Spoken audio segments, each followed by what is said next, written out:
From rock goddesses to silver screen sirens, these unforgettable babes defined beauty, talent, and the magic of the 1970s. Let's go. Karen Carpenter, that voice you knew by heart.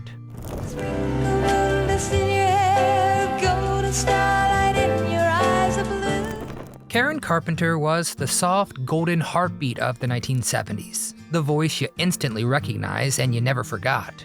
With her brother Richard, she gave us timeless hits like Close to You, Rainy Days and Mondays, and Top of the World. I mean, songs that wrapped listeners in warmth and sincerity. Plus, she was an incredible drummer before she stepped into the spotlight to lead the group.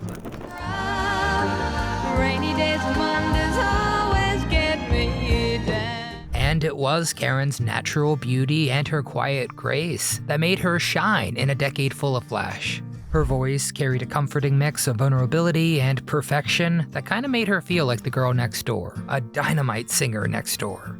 And she is one of the most unforgettable talents and babes of the 1970s.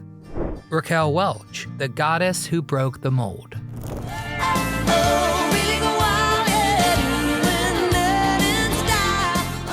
When you picture a 70s movie bombshell, probably the face and movie frame you see is Raquel Welch. She rocketed to global fame right before the decade began, thanks to that iconic fur bikini photo from 1 million years BC that was in '66, an image that instantly turned her into a massive international pinup. But in the 1970s, she worked hard to prove she was a serious actress and a force to be reckoned with. She took on diverse roles in films like the western Lynda Carter in 1971. Squeeze the trigger, don't pull it. And the roller derby drama Kansas City Bomber in '72. She just completely captivated audiences by blending her incredible athletic beauty with a new kind of strong, independent female character, even winning a Golden Globe for her comedic performance in The Three Musketeers in 1973. Welch was a cultural phenomenon whose image and commanding presence helped to redefine what glamour meant in Hollywood, inspiring countless women to embrace strength and fitness alongside traditional femininity. Bo Derek, defining an era. When all is right, you take for granted. Bo Derek's ascent to global stardom occurred precisely at the close of the 1970s, solidifying her as the decade's final quintessential image of beauty. Her breakthrough came with the October 1979 release of the romantic comedy 10, where she portrayed Jenny Hanley, a beautiful newlywed who becomes the obsession of Dudley Moore's character, representing the perfect ideal on a rating scale. The iconic cinematic image of Derek running on a beach in a flesh-toned swimsuit, complete with her awesome signature cornrow braids, instantly transcended the film to become one of the most recognizable and pervasive cultural images of the era.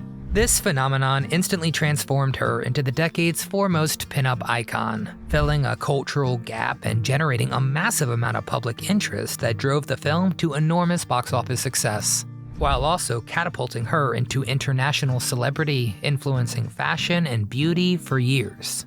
Farrah Fawcett, the angel who defined a decade. Well, let me show you, okay?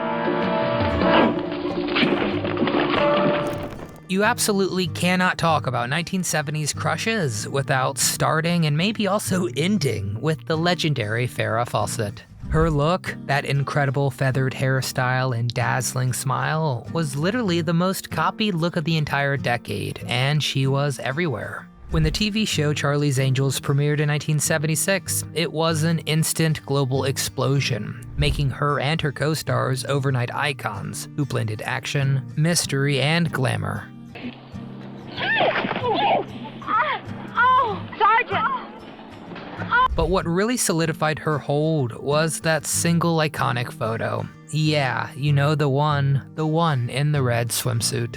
That poster, which Farrah styled herself, sold a staggering 12 million copies, making it the best-selling pinup poster of all time, and cementing her status as the ultimate all-American fantasy. Her appeal was that perfect mix of girl-next-door wholesomeness and incredible athletic bombshell-ness. She was the dream girl who totally defined the 70s. Ann-Margret, from Vegas Queen to Oscar nominee. If you like to buy it, don't forget to try it. Ask me for a demo or two. If you were crushing on a movie star in the 70s, Ann-Margret was probably high on that list. She was already a huge Vegas superstar with the most dazzling high-energy live shows imaginable, which is why she was often called the Queen of Vegas. But in the 1970s, she totally blew up on the big screen, proving she was more than just a song and dance icon. She earned some serious critical respect and her first Oscar nomination for her raw, dramatic role in Carnal Knowledge in 1971. A few years later, she was completely unforgettable as the fiery, acid-tripping mother in the rock opera Tommy. That was in 75. No chance, no untried operation. All hope lies with him and none with me. And this got her her second Oscar nod. She was the perfect mix of bombshell glamour and genuine acting talent, surviving a near-fatal accident during a show to come back, even stronger, cementing her hold as one of the most resilient and beautiful stars of the 70s. Jane Seymour, the alluring Bond girl and romantic star. I know who you are, what you are, and why you have come. You have made a mistake. Jane Seymour became one of the defining faces of the 1970s, cinema and TV, celebrated for her timeless beauty and remarkable versatility. Her breakout came in 1973 as the psychic Solitaire in Live and Let Die, where her elegance and mystique made her one of the most unforgettable Bond girls of the era and ever. The role launched her onto the world stage, embodying the decade's ideal of romantic allure and sophistication. She continued to captivate audiences in major projects like Captain and the Kings and Battlestar Galactica, proving she could move effortlessly between historical drama and high-concept adventure. And all this, the entire 70s, led her to her 1980 film with Superman, Somewhere in Time, which is a beautiful film if you haven't seen it. You don't eat breakfast on performance days. Oh, no, of course not. Lunch? Mr. Collier. No, it's not Mr. Collier. With her poise, grace, and quiet intensity, Seymour became the epitome of refined 1970s glamour. Olivia Newton-John, the global transition of a crossover icon.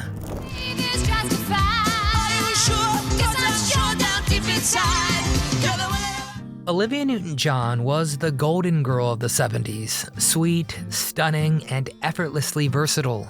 Long before she slipped into Sandy's black leather in Grease, Olivia was already topping the charts with her warm folk pop charm and crossover appeal. Songs like Let Me Be There and the Grammy-winning I Honestly Love You made her a fixture on pop, adult contemporary, and even country radio, earning her fans across every corner of the music world. Her 1974 Country Music Association win ruffled actually a few feathers, but it proved she just couldn't be boxed in. It proved we all loved Olivia. I honestly love you.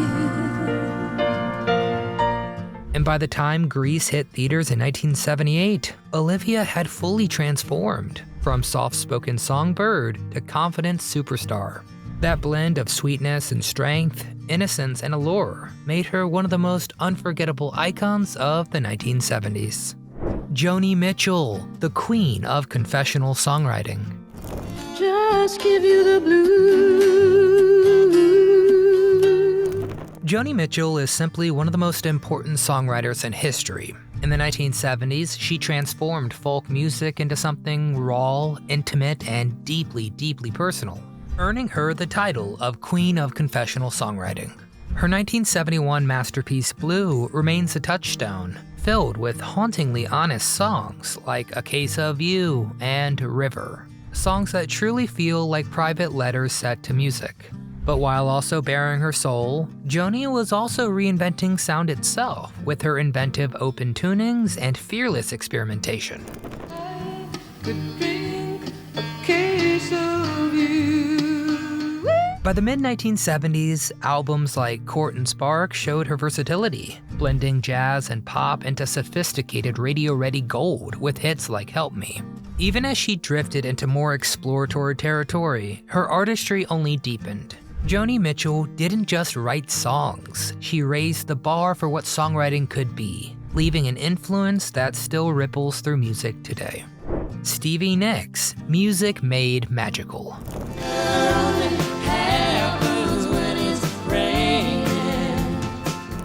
The reigning queen of rock and roll, Stevie Nicks, is an enchanting force of nature whose voice, style, and mystique helped turn Fleetwood Mac into one of the biggest bands on earth. When she and Lindsey Buckingham joined the group in 1975, their arrival sparked an evolution from British blues to shimmering pop rock perfection. The result? Well, the 1977 masterpiece Rumours, a raw, emotional roller coaster that turned heartbreak into history, with Stevie's incredible songs Dreams and Rhiannon casting a spell over millions. Even while conquering the world with Fleetwood Mac, she also launched a wildly successful solo career, with 1981's Belladonna, delivering hits like Edge of 17 and Stop Dragging My Heart Around. Stop dragging my heart around. With her poetic lyrics, haunting voice, and signature bohemian look of shawls, lace, and mystery, Stevie Nicks cast a spell on every one of us, and to this day, no one else embodies rock and roll magic quite like her. Christine McVie, the heart of Fleetwood Mac. Christine McVie, man, she was the steady hand and the heart of Fleetwood Mac, the cool 70s babe we all kinda crushed on. Christine was the one sitting at the piano, churning out those perfectly catchy, grounded, and optimistic pop songs that kept the whole band dominating the charts. She was the absolute hook queen, writing nearly all of their biggest radio hits, like the groovy piano-driven jam Don't Stop, which is impossible not to bop your head to, and the silky, sincere promise of You Make Loving Fun. You make loving fun, it's all I wanna do. Even when the band's biggest selling album, Rumours, was basically just a collection of breakup letters, Christine still gave us the simple, beautiful, all-encompassing love letter Songbird, a track so pure it was basically a prayer. Without her earthy, soulful contralto voice and her incredible knack for writing a straight-up pop smash, there's no way that band ever became the world-conquering powerhouse they were. Lynda Ronstadt, the reigning queen of country rock. That familiar sunrise through sleepy eyes. Lynda Ronstadt was the definitive female voice of 1970s rock, reigning as the decade's highest paid woman in the genre and captivating audiences with her pure, powerful soprano. Rising from the Southern California rock folk scene, she fused country, rock, and pop with effortless grace, earning the title of Queen of Country Rock.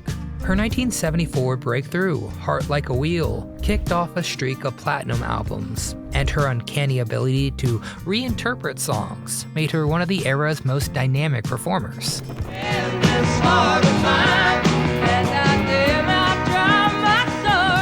Backed early on by the future Eagles, Ronstadt embodied both strength and authenticity, proving that a woman could be a commercial powerhouse and an artistic trailblazer in a male-dominated field. Jaclyn Smith, grace and beauty all in one. No, thank you. I'm expecting someone. Lucky guy. But thank you for asking. Jaclyn Smith's poise and timeless elegance made her one of the most beloved faces of the 70s. As Kelly Garrett on Charlie's Angels, she embodied the perfect balance of intelligence, grace, and quiet strength, standing out as the show's most enduring presence and the only original angel to remain through its entire 5-season run. Premiering in 1976, the series catapulted her and her co-stars into worldwide fame, combining crime-solving with high style and aspirational glamour. Turn out the lights, please. Now? With just us? Yes. Here?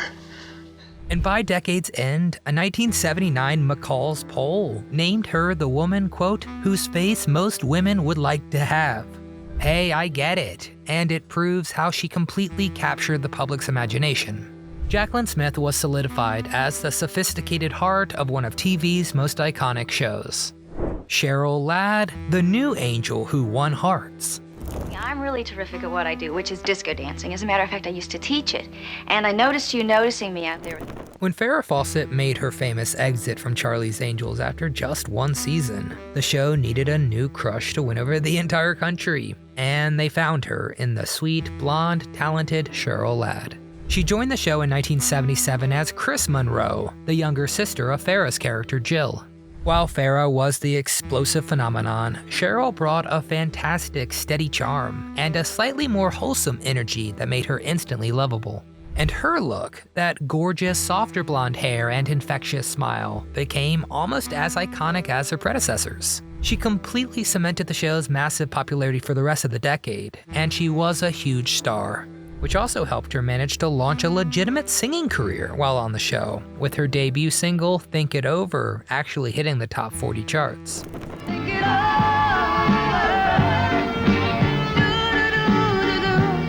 For a generation of viewers, Cheryl Ladd was the ultimate proof that the Angels franchise and its leading ladies had an enduring hold on pop culture.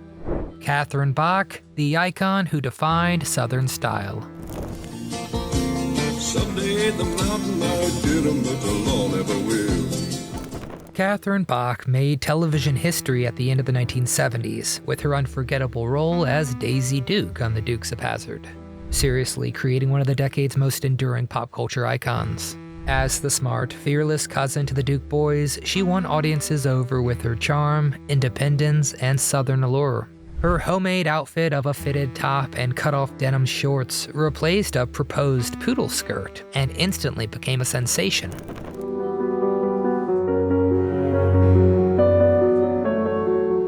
The look, forever known as Daisy Dukes, sparked a fashion craze, and her famous poster sold over 5 million copies, cementing her as the ultimate TV pinup and a lasting symbol of late 1970s style. Suzanne Somers, the ditzy blonde who stole the show. What time is it? It's a half. If you watched TV in the 70s, you couldn't miss Suzanne Somers. She was everyone's favorite dumb blonde, and she became an absolute superstar when she was cast as the charming yet hilariously spacey Chrissy Snow on the massive hit Three's Company. That premiered in 1977, and Chrissy Snow quickly became the show's most popular character, stealing every scene she was in with her exaggerated innocence and perfect comedic timing, which is exactly why millions tuned in every single week. See, I call you collect, and if somebody answers, then I know you're home, then I call right back, station to station. It's cheaper. Suzanne Somers had that incredibly sunny, athletic California blonde look, and she defined that whole image of the fun, flirty girl-next-door crush of the late 70s. The immense hold she had on the public was confirmed by the fact that she was the highest-paid actress on the show, and she became a major pinup, proving that her unique blend of unparalleled beauty and comic talent, it was pure gold. Lynda Carter, the embodiment of Amazonian power. Read each other's mind, 'cause you came just in the nick of... Lynda Carter became one of the most unforgettable figures of the 1970s thanks to her iconic portrayal of Wonder Woman, which premiered in 1975 and instantly made her a global sensation. Her version of Diana Prince perfectly balanced strength, intelligence, and compassion, turning a comic book hero into a genuine cultural role model.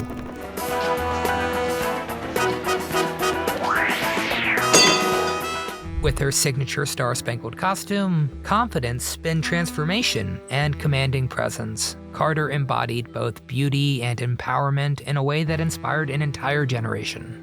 Her impact reached far beyond television, setting the gold standard for on-screen leading ladies and leaving an image of grace and power that still defines the role today. Cher, the goddess of pop hits and high fashion.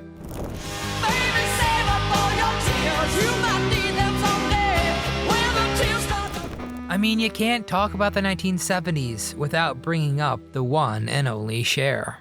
After she and Sonny became TV mainstays with the massively popular The Sonny and Cher Comedy Hour, Cher exploded as a solo superstar with huge #1 hits. Her whole vibe during this era was pure, unapologetic glam, thanks largely to designer Bob Mackie.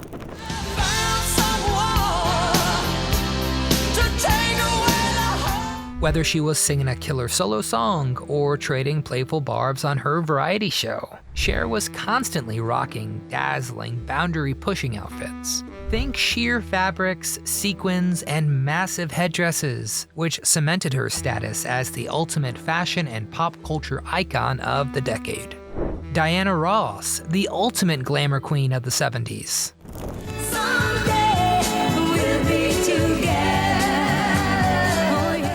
You simply can't talk about style, grace, and pure star power in the 70s without bowing down to the magnificent Diana Ross. After ruling the charts with the Supremes, she launched into a phenomenal solo career right at the start of the decade, proving she was a total force on her own.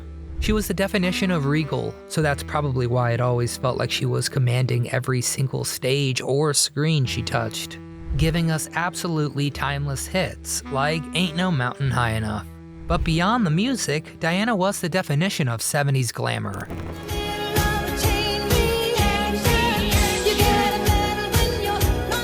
All flowing gowns, dramatic furs, and glittering makeup. Her move into acting with the 1972 film Lady Sings the Blues, where she played the legendary Billie Holiday, earned her an Oscar nom and proved she was a true Hollywood star. Diana Ross was utterly captivating, holding an undeniable cultural grip as the decade's absolute queen of elegant, high-wattage celebrity. Grace Slick, the acid queen of counterculture.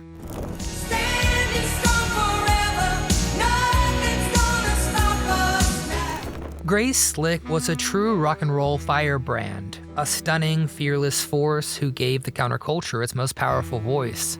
As the commanding presence of Jefferson Airplane and later Jefferson Starship, she turned songs like White Rabbit and Somebody to Love into anthems for a generation in rebellion. With her striking looks, sharp wit, and take no prisoners attitude, Grace held the audience in the palm of her hand, part siren, part revolutionary.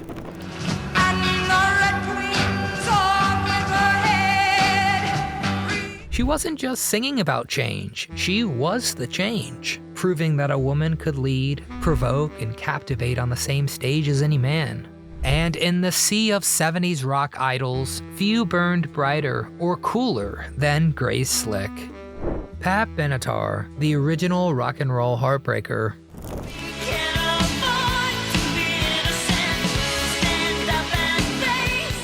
Ready for the woman who totally redefined what a female rock star could be? That's Pat Benatar. She basically kicked the door in on the music scene right at the tail end of the 70s with her debut album, In the Heat of the Night, and the absolute firecracker single, Heartbreaker. Before her, you didn't see many women rocking the microphone with that much power and attitude. She wasn't just singing, she was belting out anthems. Pat quickly became the crush of choice for anyone who loved a fearless, take-no-prisoners kind of toughness, combining a tough girl attitude with killer vocals and a great rock sound.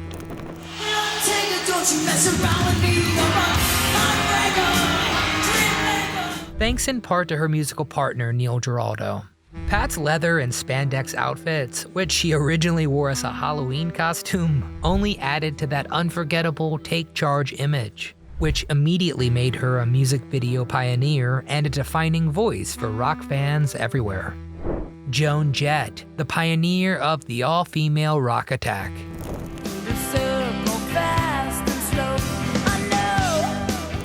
Joan Jett was a trailblazer of late 70s rock, known for her fierce rhythm guitar work and unapologetic presence as the co-founder of the Runaways, the first all-female hard rock band to truly break ground in a male-dominated scene. Bursting onto the stage in 1975, Jett and her bandmates brought swagger, power, and youthful rebellion to audiences hungry for something new.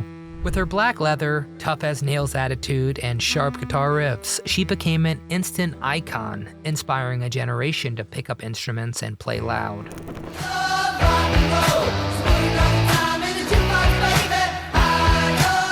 Hits like Cherry Bomb turned the band into global sensations, especially in Japan, where their fame bordered on mania. Joan Jett's influence reached far beyond her own success, establishing her as a lasting symbol of independence, confidence, and pure rock and roll cool. Pam Grier, the baddest one-chick hit squad.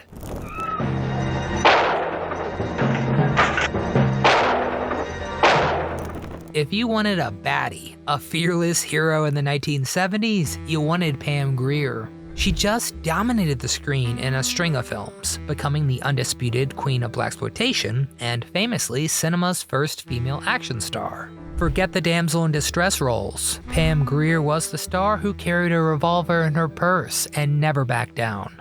Her breakout iconic roles as the vigilante nurse in Coffee in 1973. I don't get this.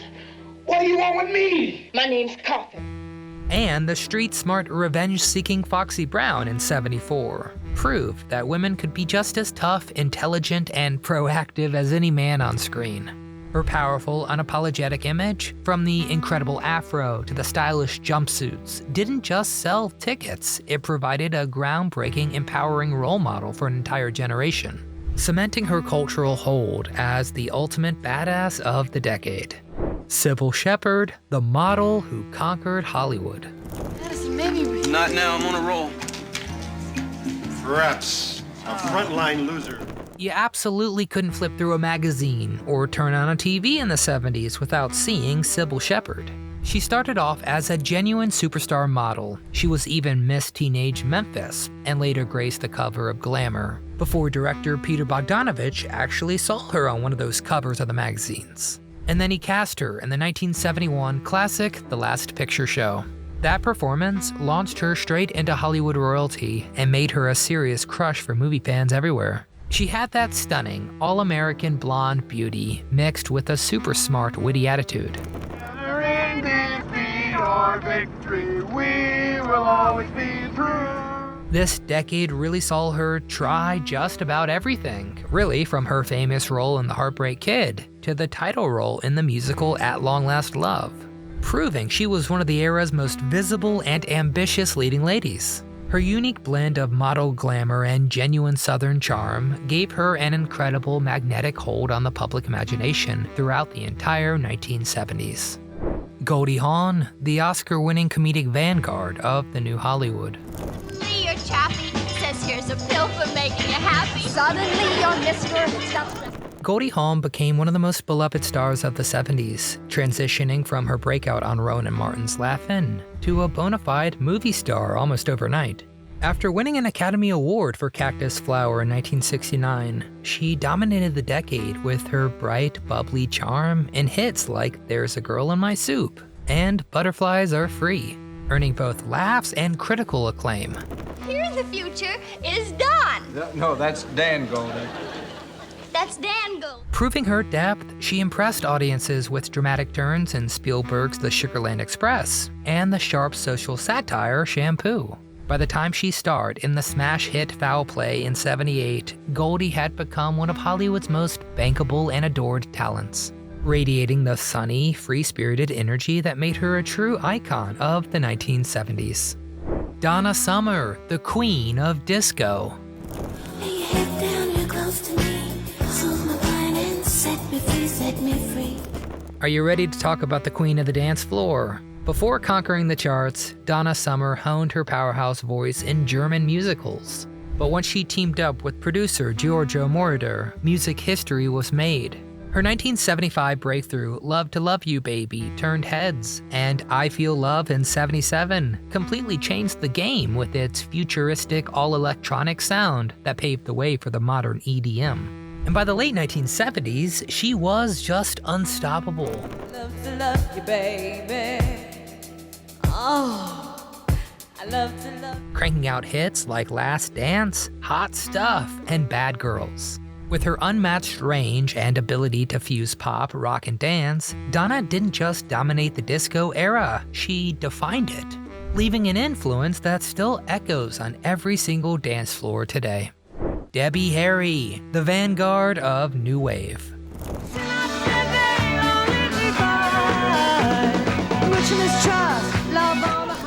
Debbie Harry stands as a paramount figure in late 70s music, leading Blondie with her cool, effortless blend of punk attitude and pop allure. Rising from New York's gritty new wave scene, she and guitarist Chris Stein transformed punk's raw energy into sleek radio-ready hits that still pulse with rebellion. Their 1978 album Parallel Lines delivered classics like Heart of Glass and One Way or Another, bridging disco, rock, and new wave in a way no one else was really doing. One way or another, I'm gonna find ya, I'm gonna get ya. And beyond the music, Debbie's icy blonde look, sharp style, and movie star poise made her a cultural lightning rod. Part streetwise rebel, part silver screen siren. She wasn't just the face of Blondie, she was the future of rock itself, blazing a trail for every cool, confident female artist who followed. Suzi Quatro, the trailblazer in leather and rock.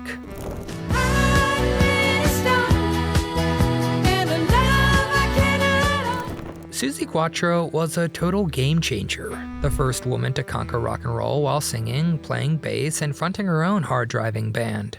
Bursting onto the glam rock scene in 1973 with Can the Can and Devilgate Drive, the Detroit native flipped the script on what a female rocker could look and sound like. Dressed in her iconic leather jumpsuit, wielding a bass almost as big as she was, Suzi exuded pure power and confidence, and fans couldn't take their eyes off.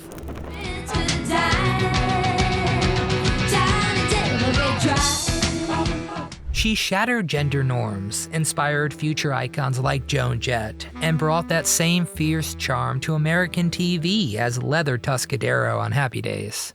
Tough, cool, and impossibly magnetic, Suzi didn't just rock the stage, she ruled the hearts of anyone who saw her. Susan Day, the sweetheart of the Partridge Family. It hasn't been easy for me either. You know what they're calling me in school? Flip Wilson. You know what they're calling me? Gerald. Susan Day became one of the most recognizable faces of the early 70s as Lori Partridge on The Partridge Family, charming audiences as the smart, level-headed big sis in America's favorite TV band. Her wholesome, approachable beauty and musical talent made her an instant teen idol, with her face gracing countless magazine covers during the show's run. The series' sunny mix of pop hits like I Think I Love You and family fun cemented her as the decade's ultimate girl next door crush. And right in the middle of a good dream, like all at once I wake up from something. After the show ended, Day transitioned pretty smoothly into dramatic TV, solidifying her as more than just a teen sensation. Loni Anderson, the voice of the Midwest. Hi. Hi. I'm Barbie. I'm Ken. If you were watching TV in the late 70s, you were probably tuning in to WKRP in Cincinnati, and you were definitely watching because of Loni. She played the glamorous yet secretly smart receptionist Jennifer Marlowe on this hit sitcom, which premiered in 1978. While the show was about a struggling radio station, Loni's character immediately became the decade's biggest bombshell crush, famously fielding the station's phone calls while looking like she belonged on a movie screen. Her incredibly polished blonde hair and that signature 70s style were totally aspirational. Even though the character was designed to be the ultimate office pinup, Loni played Jennifer with genuine wit and heart. You and I will have an evening on this town you will never forget. Proving she was much more than just a beautiful face, and cementing her status as one of the most beloved and visually iconic comedy stars of the decade. From the sweet voices of Karen and Olivia, to the wild spirit of Stevie and the glamour of Farrah, these were the women who defined an era and made growing up in the 70s feel like living in a dream. So, now we need to hear from you, the fans. Which of these unforgettable babes had your heart doing somersaults back then? Who did you want to be? Who did you want to kiss? And is there one that I missed that still makes you smile today? Please get down in the comment section and tell me your favorite babe that I included and the biggest snub I left out. If you enjoyed our hot video, please hit that thumbs up icon, it really helps our channel a ton. Make sure you're subscribed so you never miss a memory. But most importantly, from my entire team here at Do You Remember, I'm Nostalgic Nick, saying stay groovy, keep the memories alive, and never stop believing in a little 70s magic.